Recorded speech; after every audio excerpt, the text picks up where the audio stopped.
Hi everyone, my name is Alejandra Nadia, and next to my classmate Gabe, we will be discussing the case of Elk Grove Unified School District and the parent Newdow in 2004.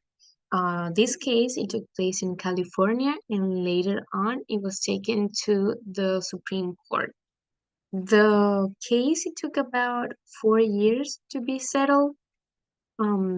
I don't want to use the word hazardous, but this indicates a little bit of how exhaustive cases can be. So let's go ahead and check the parties involved in this case and a brief overview of it. So the parties in this case, for instance, we need to point out who was the plaintiff. It was Michael Newdow. He's the parent of a kid, of a girl studying in a California school, in California, in a school in California. And he was suing the district where the school was located at. And in this case, the school district will be the defendant. Later on, Sandra Banning, who was the mother of the kid, she got also involved in this case. He wasn't suing Michael nor the school district, but she got involved, and that made the case took a turnover. And later on, the case it was taken to the Supreme Court. These were the judges holding a seat in the Supreme Court in 2004, and they were the ones who took the decision of the case. Some of the basic facts of this case, and as an overview, we need to first indicate that the reasons of Michael Newdow to sue the school district. For instance, he was an atheist, so he didn't recognize or acknowledge the existence of God, and for him, reciting the Pledge of Allegiance in the morning at the school by his daughter, it violated the establishment clause.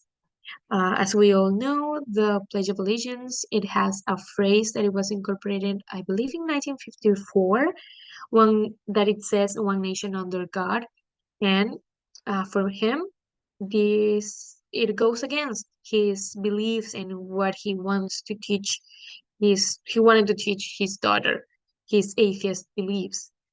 For him and many other advocates, there should be separation, as the establishment clause it indicates that premise, but there are many advocates that indicate that there should be a separation between church and state, and I firmly believe that he was an advocate for this as well.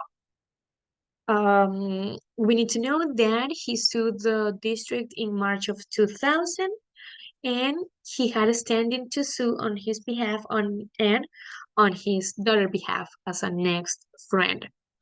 Actually, surprisingly, the district court they dismissed Newdow's complaint, but afterwards the Ninth Circuit Court they reversed, and they actually indicated that he had a standing as a non-custodial parent to challenge the school's policy about reciting the Pledge of Allegiance, and that it actually violated the Establishment Clause.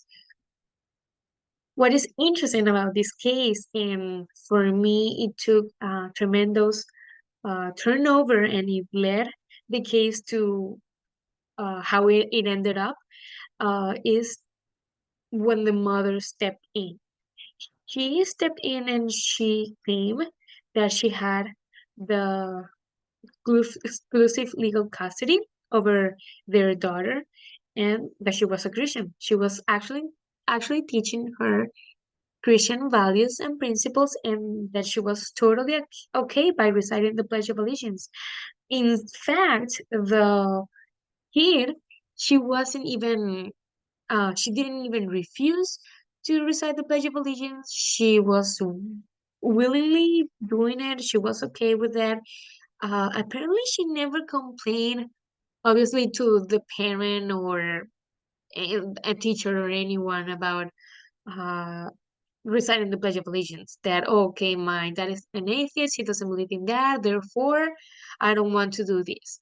Of course, they're kids. They're under the legal custody of their parents, and the parents are the ones who determine whether she needs to do it or not. Um, Later on, the school district asked or they made a petition for a writ of certiorari, and this case in particular is when this happens is when a court, a district court, they ask the Supreme Court to review the case, and the Supreme Court can either agree or not to review it. So basically the school district um they said they told the Supreme Court to consider two questions, and that those were whether Newdow has a standing as a non-custodial parent to challenge the school district policy, or whether the policy per se offends the First Amendment. Eventually, at the end of the case, the Supreme Court they took a decision and they determined that Newdow lacked prudential standing to bring a suit in federal court. We're going to discuss some of the legal issues involved in this case, but first, let's read what the first establishment clause of the Constitution indicates. So it says that Congress shall make no law respecting an establishment of religion. And I believe, in other words, it what it says is that government they can't determine whether what religions or they can decide what you should believe in or not. Um, and this is one of the main points that Newdow he included in his suit.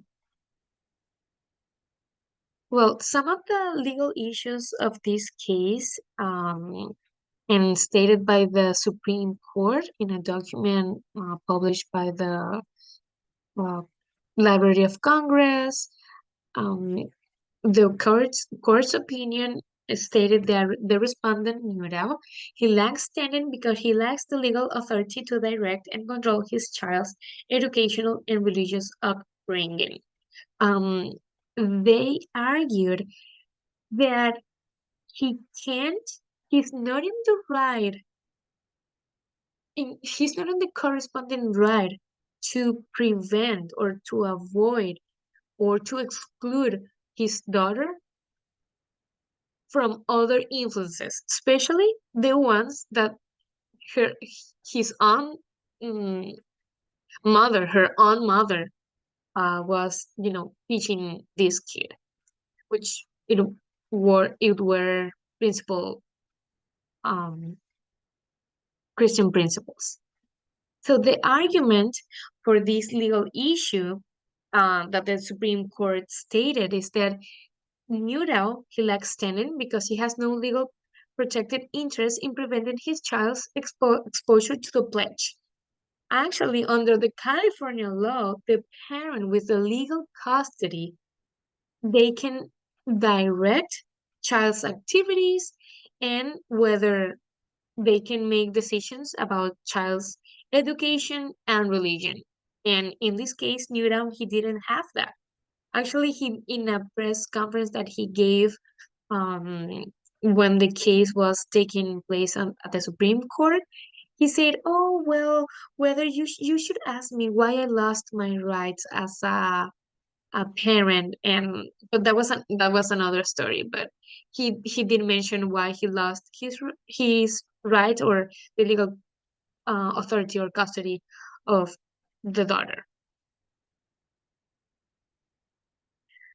One of the other legal issues is that actually the Supreme Court stated that reciting the Pledge of Allegiance is a patriotic exercise, not a religious testimonial. Although it does have the words "one nation under God," and that might involve everyone under one same God, that the Congress is forcing people to believe in. Um, it actually acknowledges how the Christian faith it was a big important it was an important foundation of this country, and the country was built upon those values. um by the time the one who wrote the constitution, they believed in God. There were many Christians who came to this country after being persecuted, um, to be behind jail in other countries, in Germany and England. So actually, yeah, the political foundation and the basic principles that this country was built upon, and actually it has made this country one of the greatest one. It's because of due to the Christian principles.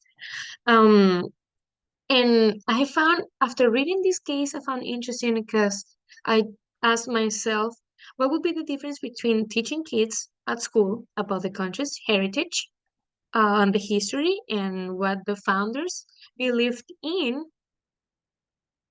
uh, and acknowledging the same principles, the same heritage, the same history, and the Pledge of Allegiance. It's pretty much the same. So therefore, history shouldn't be taught in classes as well, because one way or another they need to incorporate that actually the founders and the principals were Christians. So is that indoctrination? So that's a question that I just slide right in. I believe it was also taken into on consideration a related point in the Supreme Court's opinion, but for me this was a a big thing. I believe. I mean, yeah, it's pretty much the same. There's no way to avoid or to dismiss the history of this country, and the Pledge of Allegiance, it actually represents and is a bastion of history and heritage of the United States. So the next points, Gabe will be discussing them, and he will be talking about other legal issues and whether we agree or not with the court's decision. So now we will be looking into the last of the legal issues with the court case of Elk Grove versus Newdow, and that is that the Pledge of Allegiance is constitutional. And in this court case, Newdow did not win, as no justice expressed the view that the pledge violated the establishment clause, which stated that he was unable to perform any action against the courts due to him not being legally able to do that with his daughter, since the mother was in custody of the child and had decisions for that. So overall, we agreed with the court's decision that stating under God in during the Pledge of Allegiance is not wrong and that he shouldn't be able to sue for that. We acknowledge that Newdow does not possess legal authority to prevent form religious exposure for his daughter, and we agree that reciting under God during the pledge does not represent a specific religious testimonial. It is instead a reflection of the religious heritage of America and what our founders believed the U.S. should be founded on. And if we were not if it were not because of religious and freedom principles, this nation wouldn't be the way that it is today. And we are grateful for that, for the way that it is. I can remember doing the Pledge of Allegiance in middle school and never thought of it as like a religious way for the government or for schools to try to force us towards a certain direction. I did think of it as like a way to have national pride and follow what the founders thought would be good for us from the start. Overall, Alexandra and I, we both agree with the court's decision on this and their decision to not allow Newdow to sue with the first decision, and then it was overturned with the Ninth Circuit Court, which we did not agree with, and then was overturned again, and he ended up losing. And that's the end of the case. Thank you very much. And these are references. Thank you. Thank you.